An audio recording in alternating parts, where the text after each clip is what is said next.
A couple years ago, CoffeeZilla came out with a 3-part video series on YouTube about Logan Paul's NFT project called CryptoZoo. In it, CoffeeZilla told the story of the failed project from the perspective of the people who lost money investing in it. And as is often the case with the videos CoffeeZilla makes regarding failed crypto projects, the essential conclusion of the series was Logan Paul scammed these people out of their money. Logan Paul just got exposed in the worst way.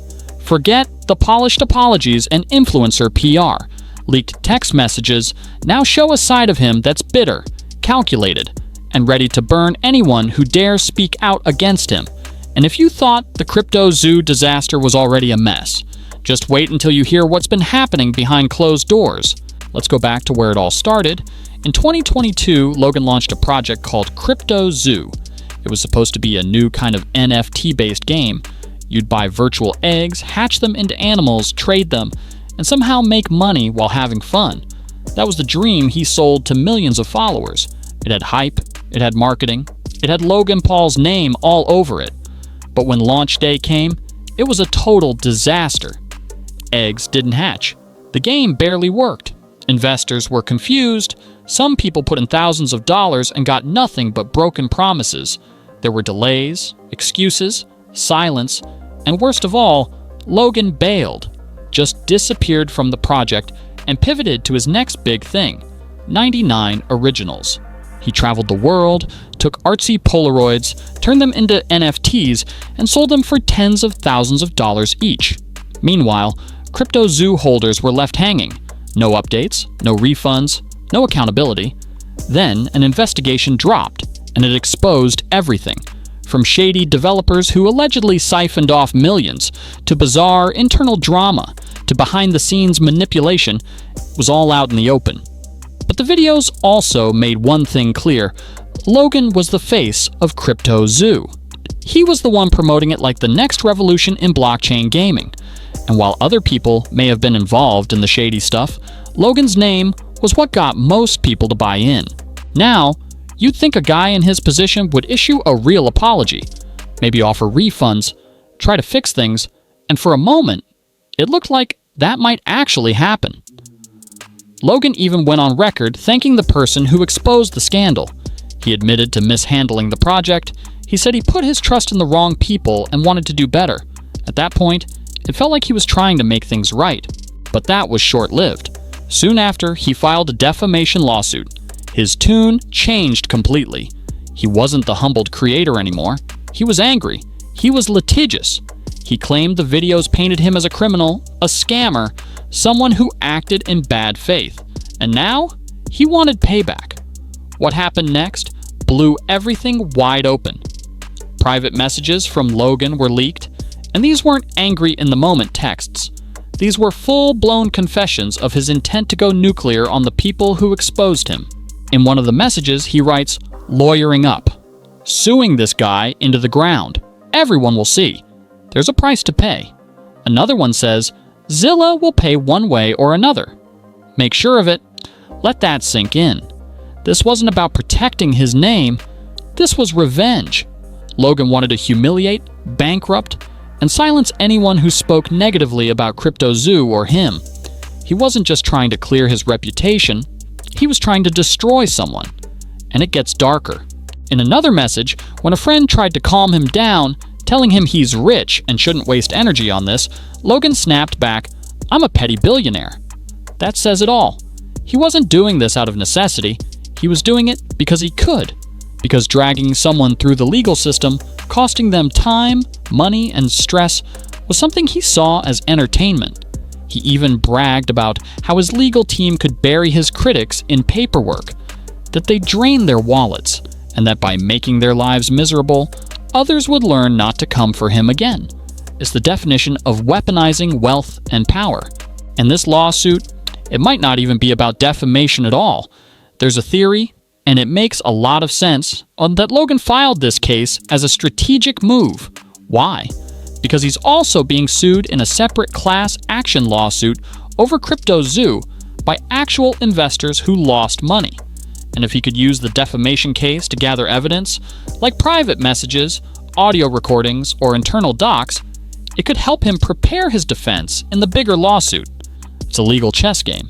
Use one case to dig for dirt, and use that dirt to fight the other. That's why his team is demanding access to all communications from the original investigator. They even want to see messages with the lawyer leading the class action case. They're trying to uncover every angle, every threat, every vulnerability, but the defense isn't backing down. They argue that calling someone a scammer in a commentary video isn't literal. It's opinion, protected speech. They say the videos had disclaimers. They argue that it's clear this is commentary, not journalism. And they tried to get the whole thing dismissed, but the judge didn't go for it. The trial is moving forward, and that's when the defense fired back with the leaked texts. Using Logan's own words to show this wasn't about clearing his name, it was about silencing dissent, about punishing critics, about showing the world what happens when you cross a powerful influencer. One message even said, "Public humiliation is always more effective. I want to keep getting wins on their grave." That's not just petty, that's disturbing. Let's be real. Logan promoted CryptoZoo. He called it the future, said it would change the game, said it would bring kids into blockchain, that it would be fun, profitable, and revolutionary. And now that it failed, he wants to claim he had no idea what was going on. He was the face of the brand, the main hype man, the trust factor. You can't take all the credit when things go well, and then none of the blame when things fall apart. That's not how leadership works. That's not how responsibility works. And it's definitely not how business ethics work. In fact, there's even more evidence that Logan tried to rewrite history. In a documentary he appeared in a year later, he downplays the CryptoZoo scandal again, says he lost money too, tries to claim there wasn't a scam. But behind the scenes, he reportedly demanded that the documentary remove all mentions of CryptoZoo or else he wouldn't promote it. That's not being open, that's called censorship. And all of this paints a very clear picture. This lawsuit is not just about reputation, it's not just about defamation, it's about control, about power, about silencing people who ask questions or tell uncomfortable truths. And for someone who claims to be misunderstood, Logan sure seems to be doing everything he can to avoid accountability. Here's the thing, the class action lawsuit is still going, the investigation is still public, and the internet doesn't forget. These messages, these lawsuits, they're all part of a strategy to distract, delay, and protect an image that's been built on shaky ground. So the real question isn't whether Logan was scammed, it's whether he's now the one doing the scamming, of justice, of his fans, and of the truth. He says he lost money, but so did thousands of others, and most of them didn't have a platform to clean up their image, they didn't have lawyers to silence critics, they didn't have PR teams to spin stories. This isn't just about one influencer drama, it's about how power gets used and abused when someone with a massive following tries to erase the consequences of their own actions. If Logan really wanted to make things right, he'd be fixing CryptoZoo. He'd be refunding people properly.